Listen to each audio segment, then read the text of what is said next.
Airways Podcast, Season 9, Episode 5. We're on a Sunday, getting a little bit colder here in New York. Welcome, everyone. And hello, Rohan and Vinay. How's your Sunday noon? Not bad.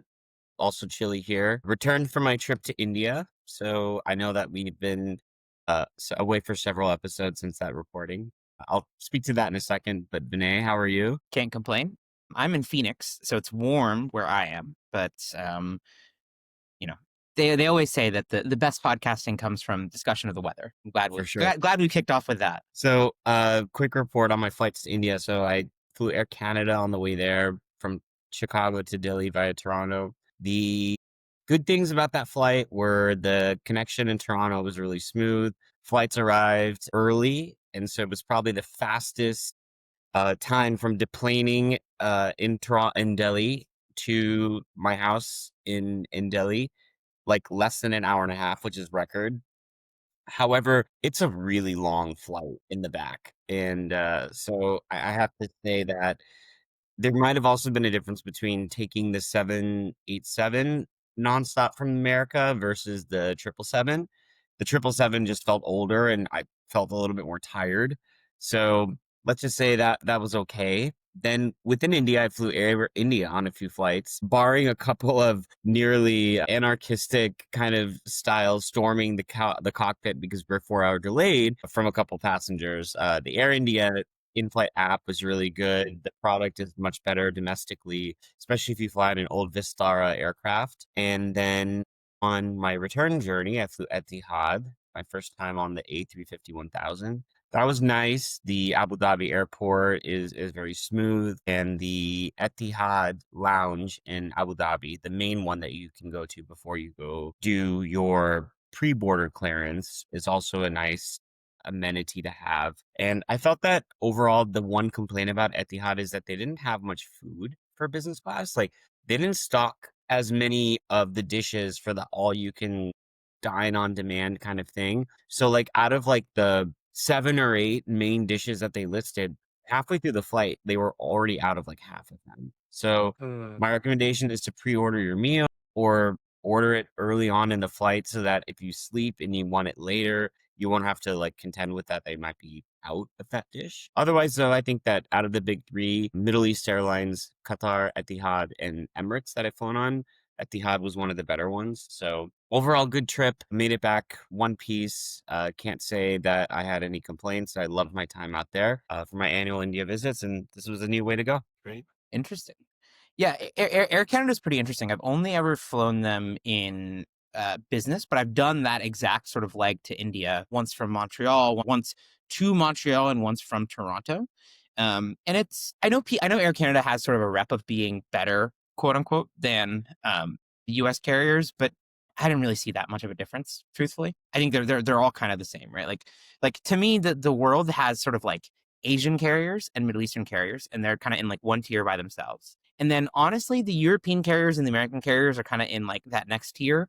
And then you have sort of the cats and dogs kind of from the rest of the world. You know, LATAM is maybe in that same tier with the US carriers. But as I've flown more and as I've flown more consistently and as I've flown more for work in the last couple of years, I would definitely say that the sort of differentiation between the airline products has started to blur. I think everyone is you're all going to kind of a 1-2-1 standard sort of business class. Is there a door? Is there not a door? Truthfully, the best experience I've had in recent times in kind of like one of those like US carriers is very much so actually JetBlue. And JetBlue Mint, I've flown them now a couple of times recently in the last couple of months. And once in their sort of like front seat Mint Studio thing, and once in their sort of like throne seat on the older school Mint airplanes. And both of those, I think, were like orders of magnitude better than, United Polaris or Delta One or American flagship quote unquote business, right? Like those were actually like, that was actually a meaningfully better product. The food was an order of magnitude better. So JetBlue very quietly has the best product and the worst financials of any carrier that offers business class in the United States, unfortunately. It's the Virgin America paradox. Yeah, except way more extreme. Because I think even the best version of Virgin America's product was not up to par with it wasn't a flatbed, right? It was like It was like a first class recliner, right? Is what they were flying across the continent. JetBlue has, I think, the single best product for transcon business. For transatlantic, I think it's better than any. It's at least on par with those business class products, right? You could kind of squint at the British Airways Club Worlds, like the new Club World with the sliding door.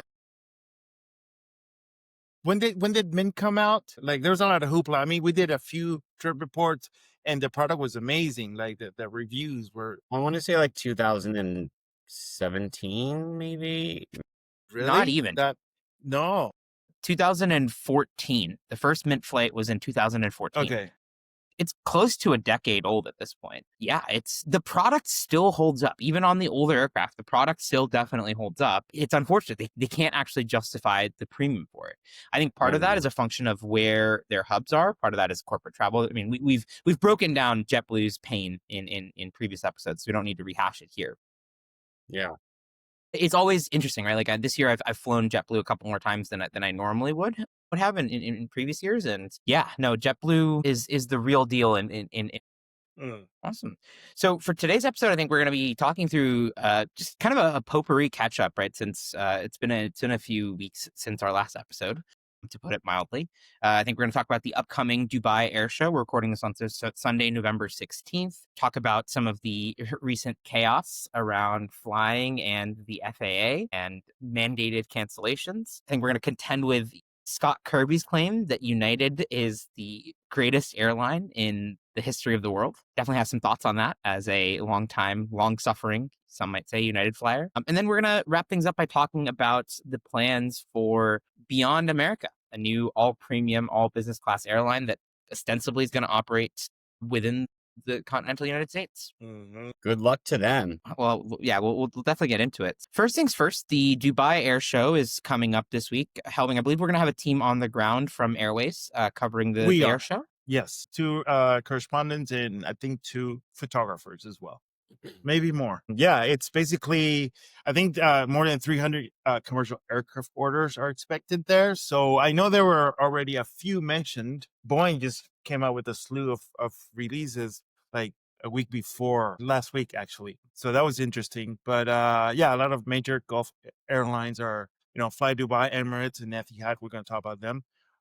They're expected to place orders, substantial orders, probably narrow bodies. So yeah, we can talk about that. But it's about $60 billion.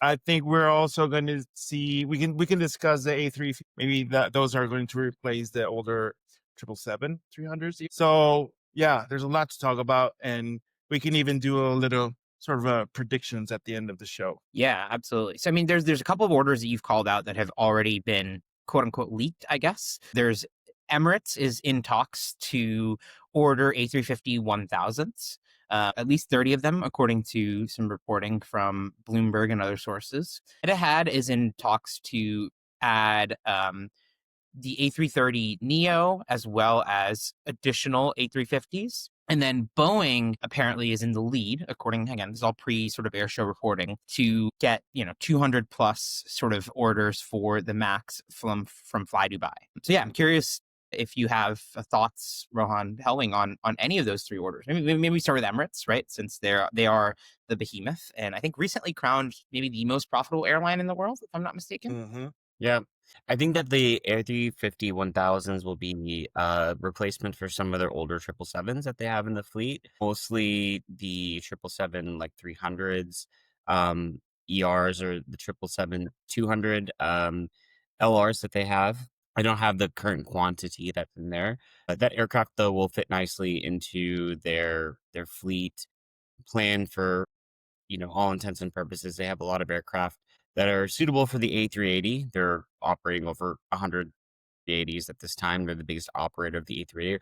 Ostensibly the airline that keeps the A380 in business currently. And the A350-1000, I think, has kind of got that sweet spot ahead of the A350-900 in the sense that it's got range and it's got capacity. So for Emirates, that will certainly be an aircraft that they can use on the North American routes to Oceania, to parts of Asia, Europe as needed, and the United States and Latin America. I mean, all goes well with the A350-1000s, but there's the issue with the engines, right? I mean, Yeah, that that could affect perpetually decision. exists. Yeah, well, I think the tricky thing with the A350-1000, right, is it's a great airplane, right, by all accounts, right, and has been sort of a runaway success for a lot of the carriers that have deployed it, with the exception of kind of engine performance, right, on the Rolls-Royce engines that power the XWB, right, and in particular, I think there's some durability concerns, which if you think about where Emirates actually operates in the Middle East, in Dubai, sort of hot and high environments, the Rolls-Royce sort of Trent XWB engines just have there's challenges with carrying sort of that engine type into operations in Dubai. And so, to your point, yeah, like A350-1000 has the hypothetical range, right? In terms of being able to operate nonstop from Dubai, pretty much across the entire network to Australia, to New Zealand, to North America, South America, right? Like so on and so forth. But will Emirates actually realize that operational range given the constraints of engine reliability? Or will they choose to deploy them on kind of more of their medium distance sectors to destinations in Africa, destinations in Europe, destinations in Asia as a way of backfilling capacity and replacing some of the 777-300ER capacity while allowing for more reliability, right? Because it's definitely easier to get away with operating those on 8-hour sectors than it is on 16-hour sectors if you've got reliability concerns. The network impact is lower if you look at sort of the shorter haul routings. I think the bigger thing to kind of think about, right, is like Emirates just has a lot of planes that need replacement, right? They've got 116 A380s, they've got 119 777-300ERs, they have 200 777Xs on order, 205, I think, actually. Who knows when those planes are going to be certified? I think that's the biggest thing, right? Is like Emirates is desperate for lift. They're desperate for growth. It's no accident that they finally added the A350-900 to the fleet after years and years and years of just sticking with the 777 A380 combo. And so I think you're starting to see a shift, right? At one point, if the 777s had been delivered on time, my guess was that Emirates was going to sort of use the 777X to both replace their 777 fleet and their A380 fleet in large swaths. I think now, given the actual constraints of just availability, at the earliest, the 777X is going to be delivered starting in 2027. So, your oldest 777-300ERs are going to sort of age pretty remarkably. And some of your A380s are going to start to be in that range of 20, 25 years old, where you might want to start planning for retirement. And so I think you're seeing a shift where my guess is that the A350 ends up becoming more so the 777 replacement plus growth in kind of that tier, right? That like 300-ish seat sort of capacity range. The 777X probably ends up being your sort of growth slash replacement for the A380. And then the A350, the 787s are how you grow into smaller destinations, right? And there's not a chance in hell that the 787 order stays at 35 frames would be my guess. You could even see them come down in the 777X order and convert some of those into more 787s, though delivery slots and delivery availability for the 787 is absolutely a constraint for Emirates. Right, because they announced their 787 order 2 years ago. That was the aircraft order that had, I think, 787-8s, which, okay, maybe. There's no way that they're actually taking delivery of those as 787-8s. I figured, I mean, like, do they really want to go after thin routes? I mean, that aircraft is like the equivalent of the 767-200. It's the initial prototype, or like the 777-200. It's the initial prototype, but it's not the optimized version of that aircraft. The sweet spot is really the 787-9. However, a lot of airlines have also found success in the -10 for some of those chunkier routes that have a lot more of a bulk demand, I should say. And also, for seasonal routes, let's say, there could be an A380 suitable for parts of the year, but then a 787 suitable for other parts of the year. I noticed that like Etihad in Qatar also put their 787s and their A350s on medium haul routes, like to the subcontinent and other areas where they can also maybe fly a narrow body. That's where Emirates is different from Etihad in Qatar and Turkish, which is a large competitor in the same region, in that it is an all wide body airline. So how does that factor into their decision making for fleet? And then, of course, how do they also have to contend against the larger macroeconomic concerns that they don't have control over, such as delayed deliveries or engine issues? Yeah, and I think the reality is that there's no perfect answer, right? The A350 has engine reliability issues, certainly at the top end of the range, that it's gonna matter for a carrier like Emirates in a way that it doesn't matter for British Airways or Virgin Atlantic or Cathay Pacific, given their operating environments, right? Similarly, Boeing can't get the 777X certified. The 777X is actually, apples to apples, a more successful sort of like aircraft, right? In terms of the total sort of backlog than the A350-1000, right? There's 350 ish, A350-1000 sort of orders plus delivered, about 100 delivered, about another 250 or so on order. There's 565 777, right? Like, despite the product not existing and being 7 years delayed, Boeing actually has, call it like 60% market share in this segment, right? It's about as dominant as the sort of Neo is over the Max in kind of the narrow body, but just in the other direction. So the 777X is a product that people want.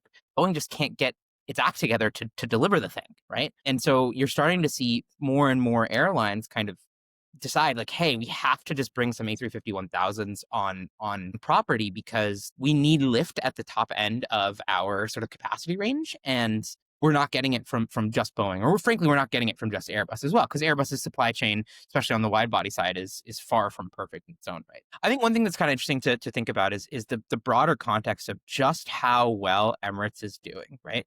So they just announced earlier this month a record half-year financial performance on a March to March fiscal year.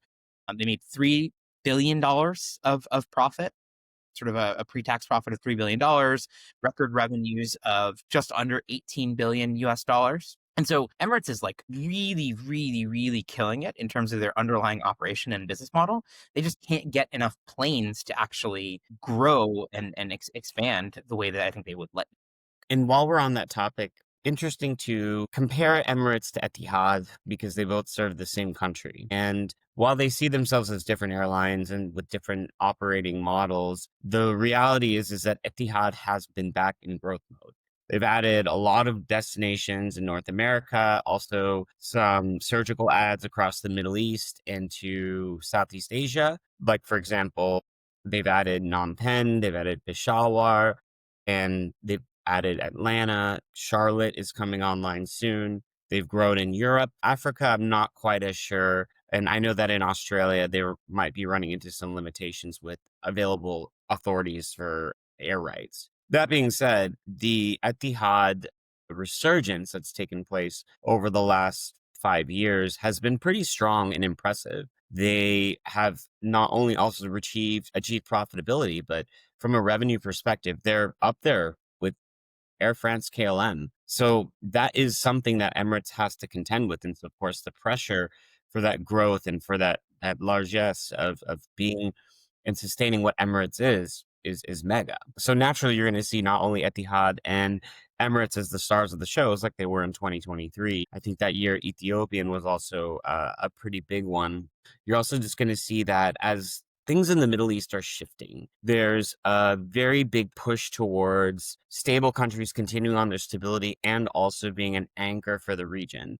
That's why you see so much that's gone into Saudi Arabia and Riyadh International Airlines, right? Is that the geographic location of these Gulf countries cannot be understated in terms of importance, and especially with trade and with mobility of goods and services from places like China and Russia that have a lot more limitation in available air services right now. The fact that the UAE is still on terms with countries like Russia and China, right, that also have representation coming into the Dubai Airshow from Comac or from some of the perhaps Sukhoi parts out of Russia, is that this will be a big air show.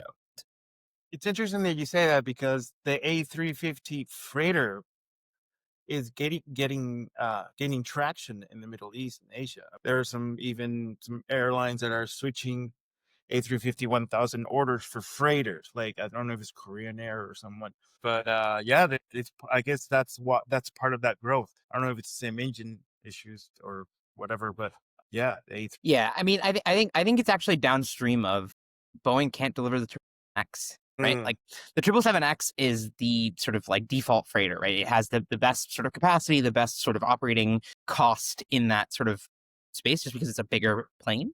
But Boeing can't deliver the thing. And so as long as Boeing can't deliver the thing, you're going to see sort of these, the A350 freighter continue to pick up orders and continue to pick up market share. I do want to circle back to Etihad's order because I think Etihad's order is really, really interesting. They, in May of this year, announced an order for 28 additional 787s, X's, right? And they added that to the fleet. But Etihad's fleet management is really, really interesting, right? You look at Emirates' fleet, it's really, really simple, right? There's a bunch of A350s, there's a bunch of 777s, there's a bunch of A380s, and then there's a bunch of 787s, right? But there's scale to each of those, right? There's at least 35 787s, and we all know that Emirates is going to go further. There's at least 50 A350s, and now they might add 30 more. There's 120 777s, there's 120-ish 80s, and there's 200 777s on order. Etihad's fleet, for example, like in comparison, is kind of wild in that they've got sort of 25, 30, 35-ish A320 family aircraft, a mix of Neo and current engine options, including one standalone A320 Neo, which is, I think, the funniest part of their fleet. That they just added from Bamboo Airways. They've got 28 more of those on order. They have 20 A350s. They have a bunch of they have a bunch of old A380s with a couple more that are going to be reactivated. They have 9 777s. They have 25 777Xs on order. They have 47 787s with 24 more on order. And so the reported order from Etihad to top up the A350 makes sense, right? Like they're growing well. To your point, they're adding a destinations. We'll also kind of about that fleet mix. So that makes a ton of sense. But what in the world are they doing looking at the A330 head to head, right? If you have 787, what's the actual payoff of adding the A330 Neo to that mix? Well, Etihad has familiarity with the A330. They did once, I believe, fly A330-200s, if I'm not mistaken. Yes. They had a huge fleet of A330-200s. With like the A4s. Not to say that that's a justification for the A330. I personally think that they're just spreading their risk across Boeing and Airbus accordingly. I mean, to me, that's the only logical example, right? Turkish Airlines, for example, is very heavy into Boeing. I think that they're also predicted to be making, big 787, 9-10s, and 737 MAXs at the Dubai Airshow. For Etihad, the A330 Neo, I think, has been proven to be a useful aircraft for many airlines that have A330 fleets. It's a continuation of that, the new options for the engine optimization. And also, I guess it's the spread across seating capacity and range capabilities, with A350 maybe being too large. Well, A350 maybe being too large is fine. But I think what I object to the degree that I have an objection, right, is Turkish Airlines is not the right comparison, because Turkish Airlines has scale with most of these subfleets, right? They have a small fleet of A319s that have stuck around, but for the most part, they're operating 20 plus of each sort of variant of aircraft that they're bringing in, right? They have 45 737 MAXs. They have 40 737-800. They have 190 A321 on order, right? The thing that I'm objecting to with Etihad is they've got like 5 of this plane and 6 of this plane and 4 of this plane. And we've seen with other carriers before that when you have that fleet strategy, Thai Airways is the quintessential example. And obviously, like, Etihad is better managed with a better market position than Thai Airways. But like, if you think back to Thai Airways, this sort of pre-pandemic fleet where they had, I think at one point they had, if I'm not mistaken, they had A350s, 777s, A330s, A380s, like 767s, like they're A340s, right? Like their fleet history is metal potpourri. It's basically like aircraft potpourri, right? It's like what you would do if you were an aviation geek, just sort of drawing up fleet plans for the sake of like max diversity of plane spotting, right? Like the part that I kind of am not confused by, but the part that gives me pause is when you're Etihad size, right? Etihad has about 100 planes in their fleet, right? It's very, very different to operate 10 of an aircraft versus 25 of an aircraft, right? And even Turkish Airlines, by the way, despite they're actually pretty evenly spread across Airbus and Boeing. They're a little bit more Boeing heavy on the wide body side. They're a little bit more Airbus heavy on the narrow body side. They don't operate the A330neo with the 787 because it doesn't make sense to have both of those planes in your fleet, right? The A350 and the 787 serve different missions, right? The A350 is larger than the 787. The A350, 787, 777X stack makes sense. The A330neo, A350, 777X stack makes sense. What doesn't make sense is 787, A330neo, and A350. That's just like, unless you're so desperate for volumetric lift that you can't get it in any other way, that's the part that I feel like doesn't make it.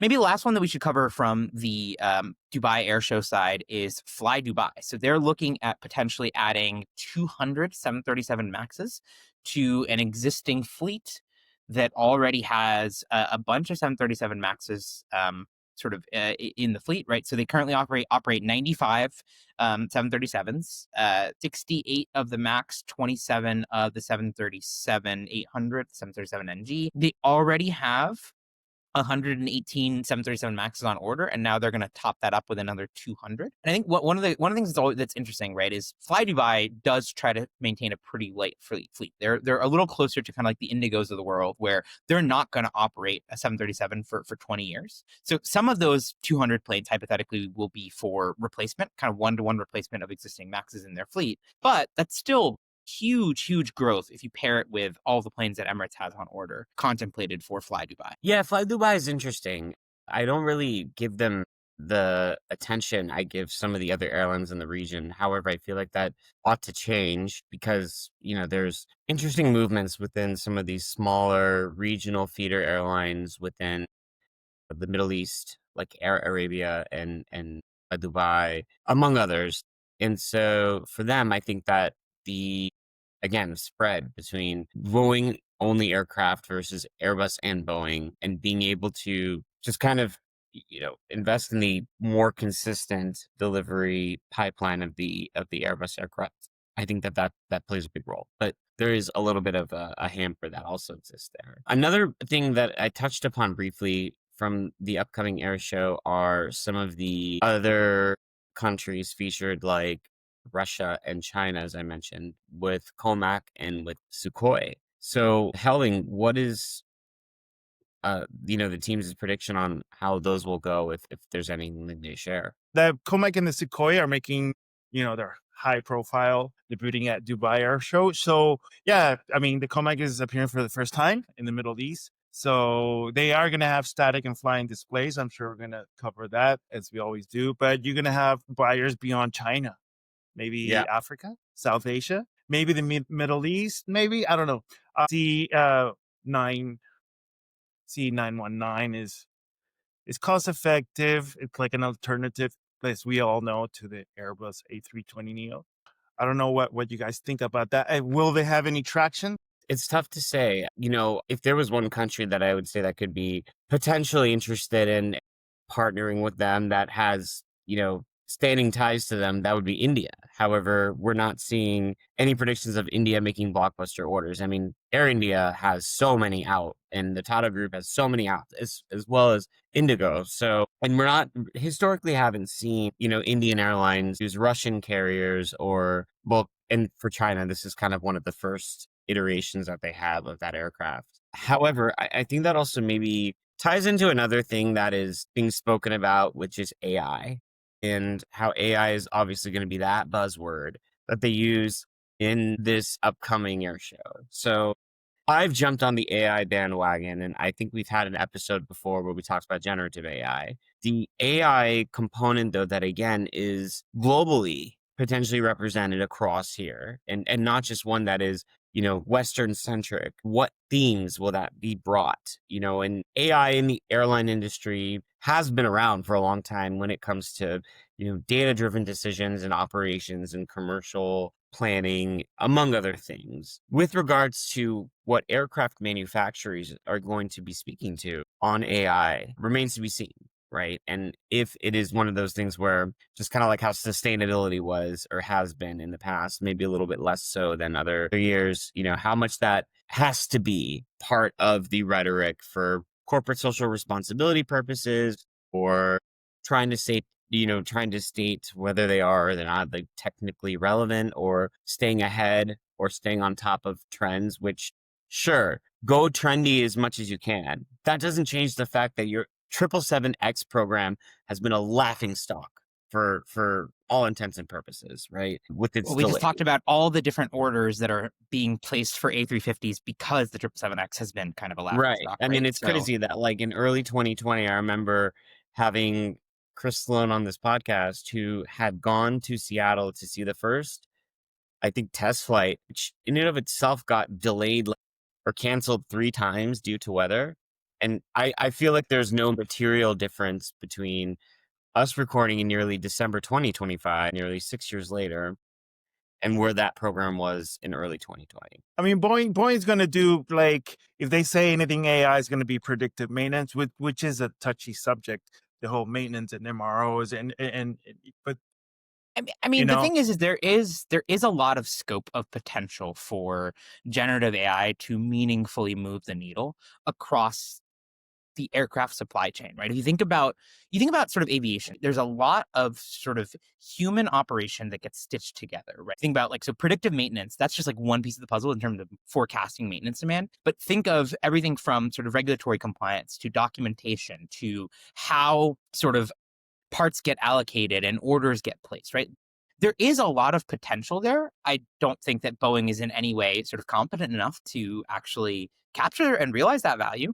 But there is, you absolutely can look at the scale of human operation that exists within airlines, within maintenance and MRO and aircraft manufacturing.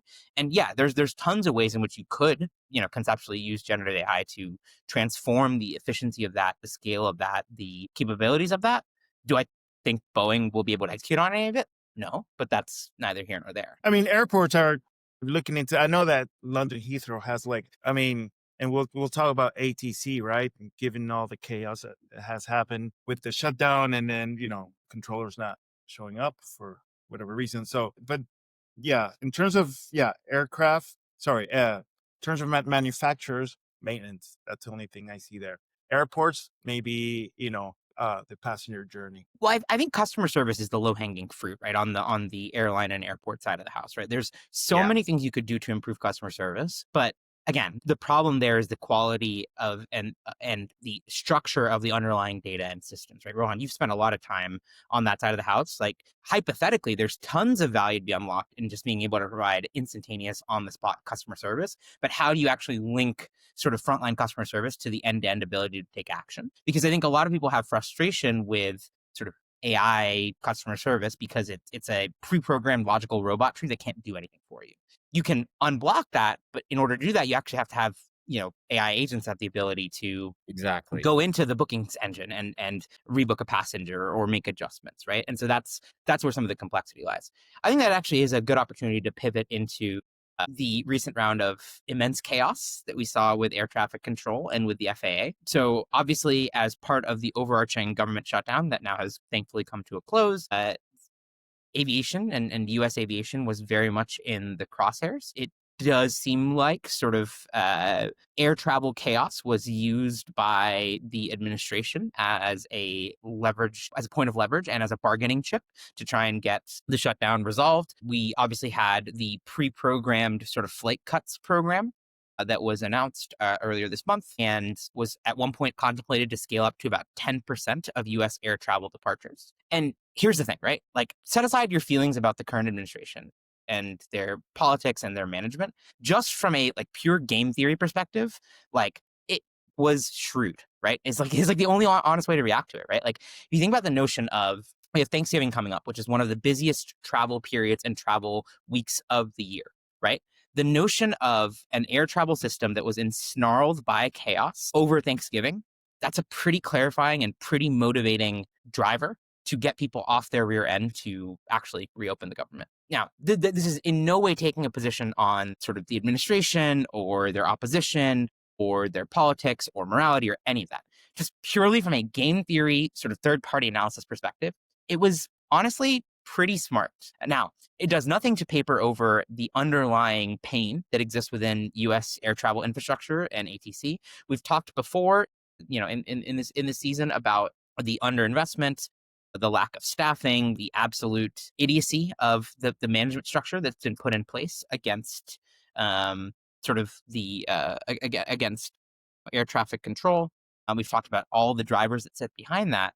But yeah, I was curious how you guys experienced and what you thought of the rapid sort of escalation and de-escalation of managed enforced air travel chaos over the Well, last couple weeks. I mean, personally, I think that we have to simplify it even more. I don't want there to be more or higher risk of incidents. There have been so many near incidences, and there have been so many examples of those incidences caused by fatigue or understaffing.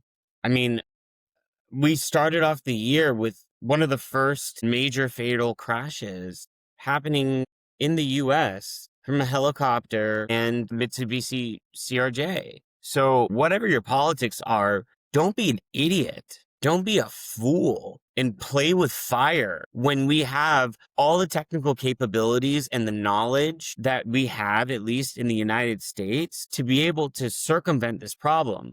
And Sean Duffy is out of touch. That man should not be employed right now at all. So I'm actually quite passionate, and I'm a little furious that a bipartisan, seemingly not political thing oriented with air transport, which is ensuring, number one, the safety and security of the goods and people that the infrastructure is supporting, that these incidences don't happen. I mean, they happen so often, it's very difficult to believe that they're not going to stop. And AI or aside, look, AI, man, that's meant to, in my opinion, be interactive and be something that is only as good as you train it and you train the model. I don't think we're even there yet because we can't get these basics right in the United States, and we have incompetent leaders that are in positions that they should not be in, and the blood is on their hands. Taking it a little bit back from that, it's why, personally speaking, I don't really have many intentions of traveling a whole lot over the next few months. And that's hurting the airlines when the demand drops, when people don't want to travel, and already the major US airlines are starting to see softening because there was such a resurgence in air travel, leisure travel, whatever you want to call it, post-pandemic.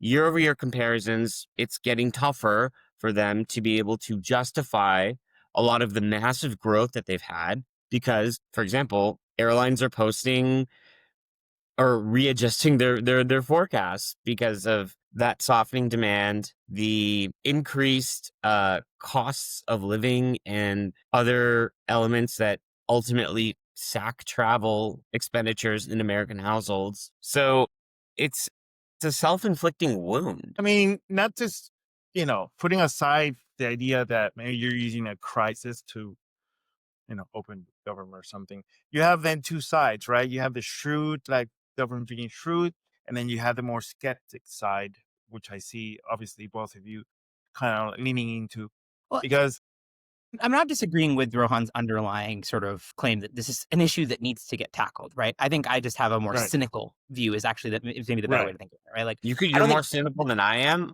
I'm literally calling up the Department of Transportation saying, bring back my boy you Pete. you have a degree of righteous moral outrage imbued in that rant you just went on that I just like I don't have the energy to feel, right? Like I don't think anyone, like you say Duffy's incompetent, right? Sure. Let's stipulate that. I don't think that that Buttigieg was any better. I don't think that any transportation secretary is any better because it's a multivariate problem that no one actually feels any urgency to tackle. And Right? all We they're had focused the on is first. lying Well, about but what the each other does. the urgency Not fixing the issue. was taken advantage. I mean, the fact that I know there was skepticism because not all affected airports suffered like the worst of staffing shortages, but then the cuts targeted like Yeah, it was wide net. politics, So it's right? like Like it was politics, right? Like if you were trying to solve for like safety, if safety was your only concern, you would have cut like 27% of departures in the New York City area and like 2% in Phoenix. But they just did a 10% across the board because it was a political move. I'm not disagreeing with that. commercial and private, by the way, right? Yes, So and private aviation is the other thing, right? Like if you really were solving for just like, hey, let's reduce air traffic volumes, you could have cut private traffic or general aviation traffic by like 50%. And there's ways to do it, right? Like if you were solving for just like safety, given the constraint of air traffic control shortages, you would have done different things. I'm not disagreeing with that. The one thing I will push back slightly on, Rohan, is look, on the one hand, yeah, you're right. Like aviation and sort of air travel infrastructure kind of management has gotten sort of materially worse in the last 5 to 10 years. On the other hand, you are sort of, do you get in Ubers? Do you ever ride in an Uber? Yeah, and I think I understand Every the point. time you get in that Uber, you are 700 times more likely to For sure. die. Right, sure. right. So For on some sure. level, right, like, yes, air travel is less safe than it was before, but it is still markedly safer than any other form of transport we subject ourselves to, up to and including trains, right? Let alone cars, right? Every time we get into a car, every time we get into an Uber, you are 700 to 7,000 times more. Like if you took an Uber in India, you were probably 7,000 times more likely to have Sure. some sort of injury or fatal You're accident. also Right? comparing an average driver to a licensed and skilled pilot and air traffic control individuals who are entrusting the lives of thousands and thousands and thousands of people But in that was the not the air. issue, though. The math is the math, right? Every year in the United States, like tens of thousands of people die from automotive fatalities, and like maybe a couple hundred die from aviation related fatalities in a bad year. And Okay, this but is- yeah. But I think like the issue that I see, not the issue, like the bigger picture, or like if we're playing chess here, it's like, well, this is a way to think about, well, it's not about the talent or the know-how of ATCs, but the fact that they are working for a governmental agency, right? And so if the government shuts down, so could this be the C's, to privatize air traffic control? I don't know if that's something that, they're thinking about. I mean, it makes sense. I think right now, hilariously, air traffic control is probably too useful of a political football for both sides for them to contemplate it. And that goes back to the notion of, like I endorse Rohan's distaste of the use of ATC as sort of a political Sure. bargaining chip, but Me too, conditional me too. on it being sort of retained as a political bargaining chip, there's you can kind of still look at it and say, hey, it was sort of a masterstroke to get the government reopened, right? Like conditional on, you're never going to have a pure, pristine, bipartisan, apolitical ATC. Like it should be political, I agree, but it is not. And so given the fact that it is not, like what actually happened was fascinating. And I think it is really interesting, right? In that, like, for me, I was traveling on both ends of this, right? I was traveling as sort of the ATC cuts and ATC impact started to get felt. And then I was traveling again during the week of the cuts. I actually flew back from LA to New York. And my strategy for how I dealt with this, one of the only good things to come out of the pandemic was the fact that all the US carriers shifted to a travel credit model, right? Where you can book a flight and then sort of cancel into travel credit. And I fly enough that, if I have a couple $1,000s with every airline, it'll get used up at some point in the next 12 months.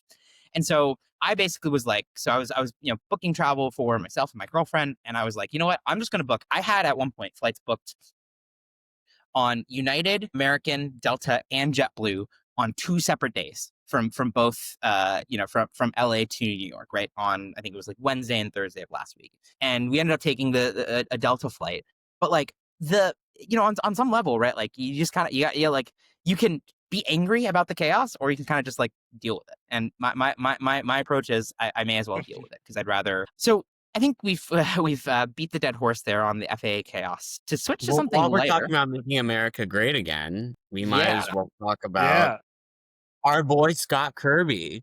Did who- you see that Scott Kirby claimed that United is the greatest airline in the history of the world? I'm curious to get just your immediate reactions to the notion that United Airlines in the year of our Lord 2025 is the greatest airline in the history of aviation, in the history of the universe? Oh, man, girl, Scott Kirby, please stay in your lane, baby. Like, I love you. I've known you for a minute. I love your passion. I love how far you've come from who you were a while ago. Isn't it Here's the the thing age of hyperbole? I mean, Here's the thing about Scott Kirby. That man has a gift for math and for a vision, from a commercial perspective, getting a talent pool of people to follow him and getting to a place where he has now at United, where I think we look back to the history. 10 years ago, he was fired from American Airlines, came to United. Back then, United was still very much in its recovery phase from the Jeff Smizek era. Oscar Munoz was at the helm.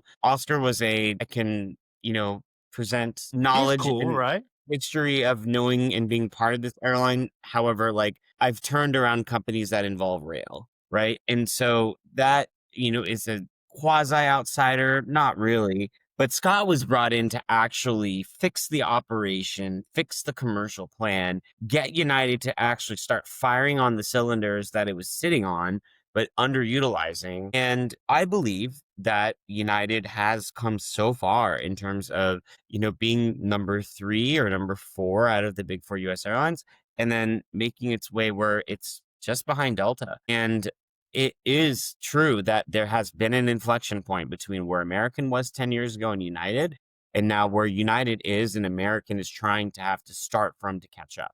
American absolutely buggered its commercial plan post-pandemic.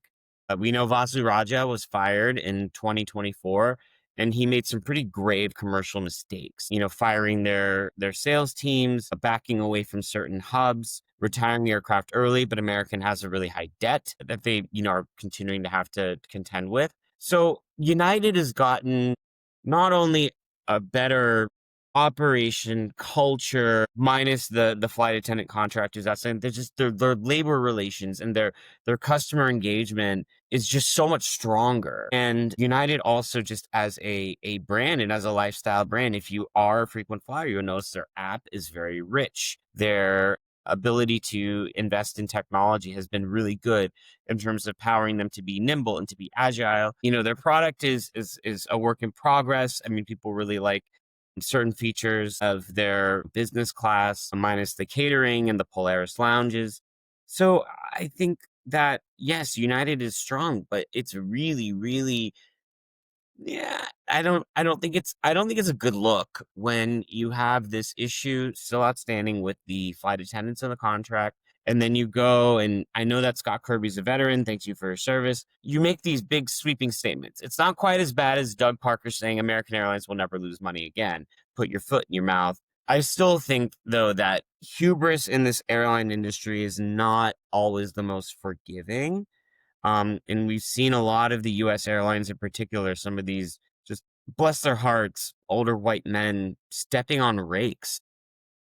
Well, I think it's interesting, right? Like, so that claim from Scott Kirby, in one sense, does come out of the sort of Donald Trump, Elon Musk school of hyperbolic communication, right? And there is power to that, right?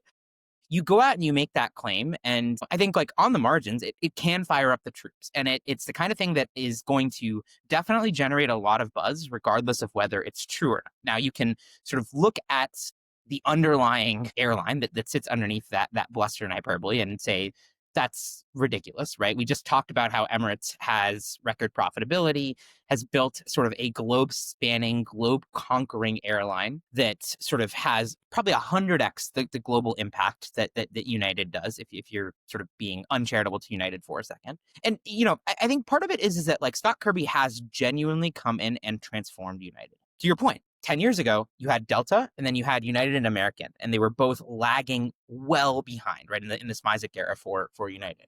And Scott Kirby has now pulled United up to be on par with Delta, and it is genuinely a impressive, remarkable accomplishment. Now, you could sort of cynically say that, like, given United's sort of hubs and network and some of the privileged position they have with by far the best transatlantic hub, by far the best sort of single airport New York City hub, right, so on and so forth, like, like, probably should have been doing better even in the previous eras, in the Smizik and the Munoz eras, and never quite lived up to its potential until Kirby came in.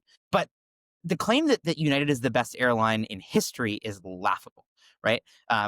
There's different ways to judge that question. Even relative to today, Singapore Airlines, routinely considered the best airline in the world with a, 40 plus year track record of, actually 60 plus year track record of providing the absolute best product. In terms Isn't of Pan Am coming back? I heard. Pan Am, yep. If you look at historical impact, you've got sort of places like Pan Am or Qantas and KLM as some of the first airlines in the world, right? In today's world, any of the Middle Eastern carriers, just in terms of the scale and breadth and impact that they have on global aviation, dwarf United. Now, United is probably the most consequential airline housed within the United States, just because of the breadth and depth of their international scale. Right. And, there is genuine sort of like innovation in flying to places like Ulaanbaatar and Kaohsiung and Nuuk. like United is doing some meaningfully impactful things, but on any metric, product, profitability, scale, global impact, financial returns, it's a laughable claim. I So do it's applaud the just audacity in a way. yeah, it's not like a marketing like they plan. No, it's off the cuff, like hyperbole, like just boasting. Like, yeah, let's do, like 80s Yeah. hip hop or something. I really wish airline CEOs would learn from the past and not be Icarus, right? Fly too close to the sun made of wax wings, because But in practice, what are the consequences, right? there's a fragility, and again, it's just, I think, okay, well, we'll leave it at that.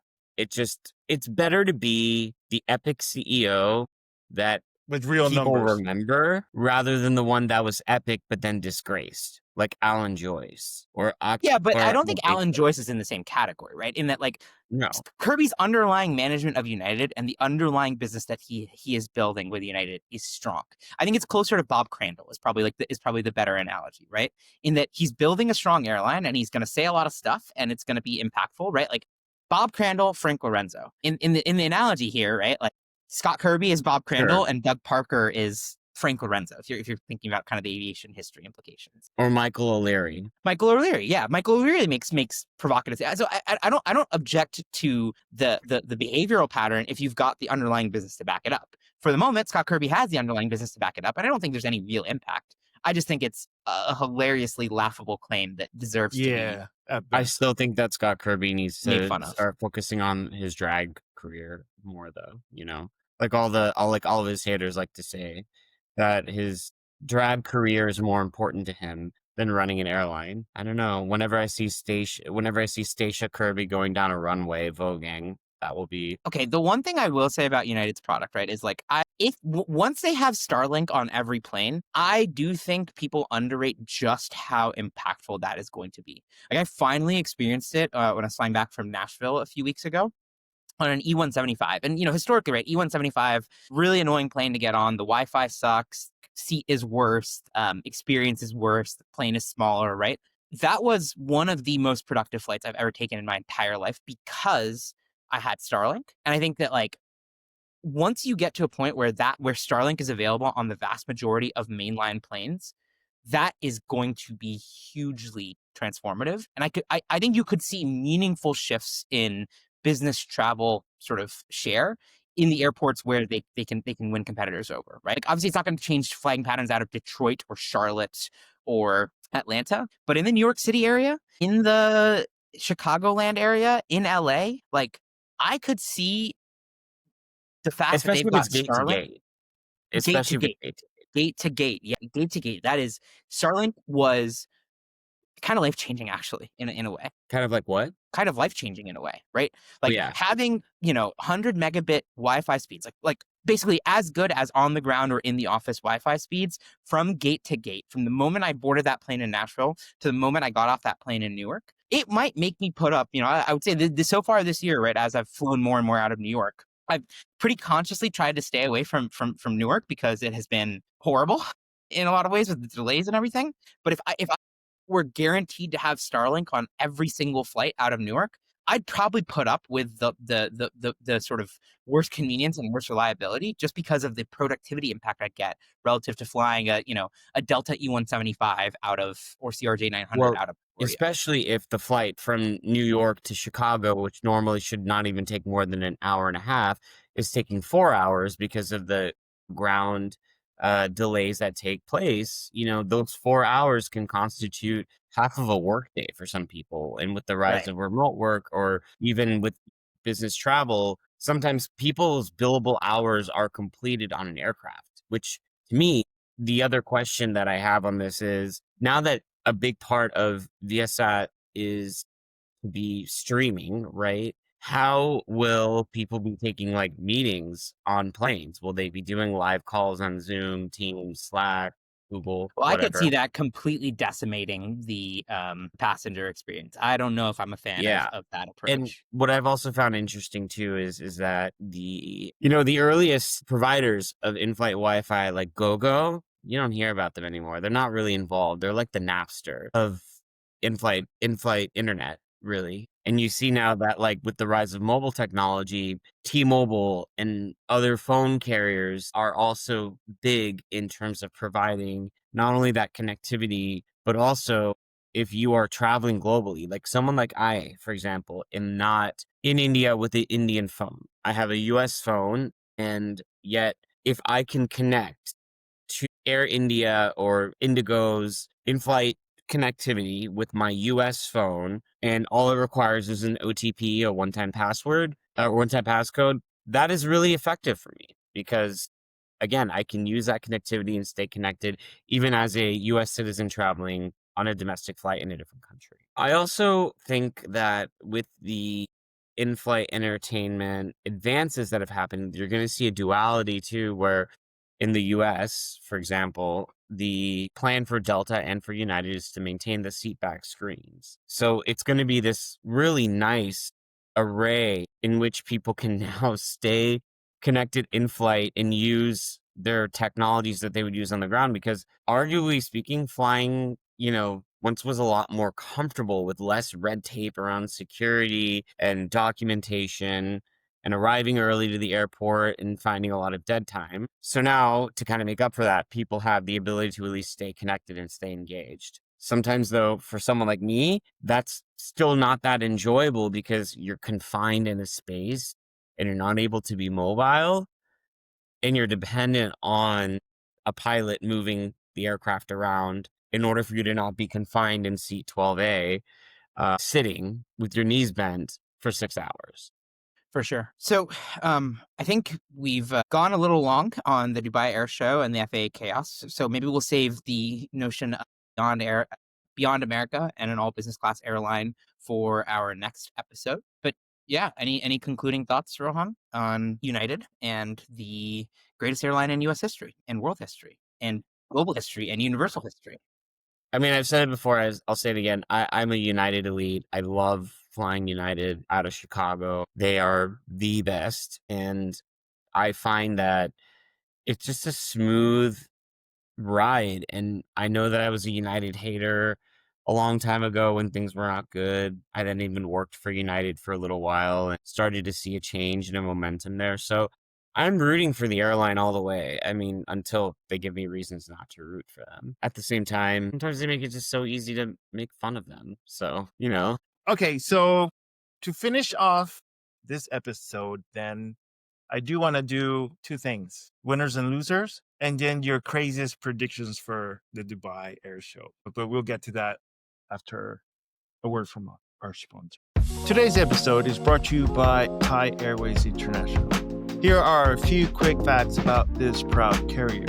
Founded in 1960 and operating out of Bangkok, Thai Airways is national flag carrier of Thailand and a founding member of the Star Alliance. Headquartered in Suvarnabhumi Airport, it connects Thailand to destinations worldwide and is renowned for its signature Thai hospitality and service philosophy. The airline is preparing to launch its brand new Airbus A321neo fleet, entering service later this year with lie-flat business class seats, refreshed cabins, and the latest cabin technology. Whether you're planning a business trip, beach escape, or connection into Thailand's long-haul network, keep an eye out for the A321neo. Thai Airways, smooth as silk. Okay, so we're back. So I don't know if you guys have some thoughts, winners and losers for past few weeks. Could be U.S. aviation or everywhere. But given what the biggest losers would be, this is unfortunate, but DC-10 and MD-10 also being part of the ongoing MD-11 emergency airworthiness structure, or EAD, which basically what happens is that whenever the FAA issues an emergency airworthiness directive, what it requires is that the airplanes are grounded and all applicable corrective actions are performed with the method approved by a certain conglomerate of individuals that includes like the FAA and other operational branches. And this is, of course, following an accident where last week, a UPS left-hand engine and pylon detached from the plane during takeoff in Louisville resulted in several deaths. I think not quite a dozen, but they're certainly very sad. That would be my loser for the week. What about you, Vinay? My loser for the week is dignity, common sense, and the human spirit because of just all of the random BS and chaos that happened with the FAA. So that's my loser for the week. Human decency, but that's neither here. Yeah. I would say that just the whole organizational, the way things were handled and taken advantage of, especially the flying public, right? I mean, it's like that's the chips that they're playing with. So yeah. Yep. And then I would say the biggest winner for the week in all of the past week's drama from air bloggers is any blogger that is not Josh Cahill. I'm not sure if y'all saw the saga from Josh. However, he's a very provocative, problematic airline blogger and YouTuber, and recently went on a inaugural flight for Air Cote d'Ivoire from the country of Cote d'Ivoire on the west coast of Africa. He harassed the crew. He kind of engaged in some unethical sort of triangulating or whatever, posted about it. And then one of the political figures from Air Cote d'Ivoire, from the country of Cote d'Ivoire, clapped back at him and said, "Put your money where your mouth is." And so all the other airline bloggers called him out. He's now engaging in a fight with them, but he looks really stupid. And I hope that this is kind of the beginning of the end from some of these really crappy YouTube celebrity bloggers that are out there and are not putting out real journalism. Just saying. They're courting controversy, right? I think that's been one of the sort of, as social media and as the sort of default form of aviation content on the internet has shifted from the written word and even podcasts to videos, YouTube, sort of long form and short form, sort of Instagram reels and TikToks. I think you've seen the same degradation in sort of aviation content on the internet that you've seen. But yeah, across simplifying, any they domain. can go F themselves. I mean, not only did they fire me after not doing anything wrong, but their articles are crap and AI slop. So come to Airways. We do it with integrity. Yeah, for sure. The one thing I will say, to pick a sort of non dramatized winner for the week, or for the last couple of weeks, SFO Airport. Actually kind of interesting. So they obviously saw some big cuts from Alaska Airlines, but that was more than counterbalanced by United growing a ton of domestic lift, adding frequency. Boston SFO, I think, is up to 7 or 8 daily departures. They added a bunch of extra domestic flights, finally kind of regrowing the hub back to its sort of pre-pandemic scale and heft. It's going through a pretty big transformation right now to improve what is already, I would say, the best passenger experience, I think, of any major U.S. airport in the country. SFO would be kind of my pick for the best airport to fly in and out of. And they just sort of got an announcement of service from LOT Polish Airlines, who's starting, I guess, nonstop service to Warsaw. So finish on a lighter note and say that SFO is my winner for the last couple of weeks. And then the predictions for the Dubai Airshow, that was the next question, Helwing, right? Yes. You think we're going to have the largest single aircraft ordered in the airshow history? Public taxis flying One around? thing I did want to touch on, which is kind of less juicy, but I think that it is worth reminding and underscoring that it's not just commercial aviation. We also have drones. Apparently, Pakistan is very involved in some of the drone stuff. Pakistan Zindabad. Then there's also the EVTOL, which is what does EVTOL stand for? I'm blanking. But it's kind of like vertical takeoffs and landings, aircraft. They kind of look like spaceships or space figures from the future. But, it could be a lot of hype. I know that United is partnered with these because it's been like the helicopter service that has existed, even dating back to Continental Airlines, which took some of these uber rich people from downtown Manhattan to Newark and, obviously saved them 30 minutes, but they paid $1,000 per head. To be fair, these days it could save you a lot more. It could save you an hour plus at the right time of the day, which is big. I And mean, look, it's a couple $100 on Blade, to be honest. Yeah, that time is money. So I'm definitely afraid of helicopters. Like I think helicopters are actually unsafe in a way that commercial aviation is not. So I've personally never taken advantage of Blade, but you can't argue with the time savings. The time savings are meaningful, especially to JFK. Newark is one thing because, ultimately, like, the New Jersey side of the river is not so bad. JFK is brutal. And I've been flying more and more out of JFK this calendar year. I hate it. I hate it every time. I hate every time I have to go from Manhattan to JFK. I hate every time I have to come back, regardless of the time of day, regardless of the day of the week. JFK is a pain. Mhm. So I won't argue with that. My prediction for the Dubai Air Show, no clue whether this is or isn't going to happen, but I think we see at least one additional order for the Max. It hasn't been reported in advance, but given kind of the political valence that the current administration has placed on, the Trump administration has placed on sort of exports and growing U.S. manufacturing presence, I think that you will see a politically influenced Max order. I don't know from whom. It could be from Turkish Airlines. It could be from Royal Air Maroc. It could be from Fly Dubai. Maybe not Fly Dubai, but it could be from, sort of one of the Middle East carriers. But I think you will see an additional airline announce an order for the Max. That's my sort of prediction for the Dubai Air Show. Yeah. My prediction is that we're going to have maybe like a green corridor revealed or something like that. I don't know. That's maybe, but it's all, maybe that's not for the headlines. Maybe AI co-pilot. I don't know. I don't think that's happening. But yeah, I mean, we'll see what's happening. We have the team ready. The two teams arrived today. We posted two trip reports flying to Dubai, two different teams from Italy and I forget what different. So that's there. Please check out our newsletter, the Airways Notam, where you'll see those two trip reports there. Coverage starts tomorrow, Monday, November 17th. So yeah, stay tuned to Airways for that coverage. And thank you for coming today, this afternoon. I think Sunday afternoons are great to record. What say you guys? I say next Sunday I can do in the evening. I won't be able to do in noon, unfortunately. That's fine. Okay. That's I fine. guess What it's a time little bit in the more evening? relaxed. Yeah. Yeah, Sundays are a little bit more flexible because we don't have work constraints.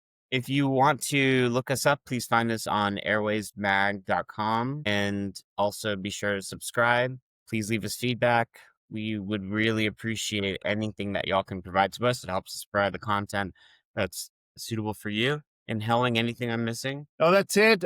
Be sure to follow us on all the podcast catchers, Apple Podcasts, Spotify. Thank you for listening to us and seeing us right now on YouTube. Yeah, So absolutely. see you on the next episode of the Airways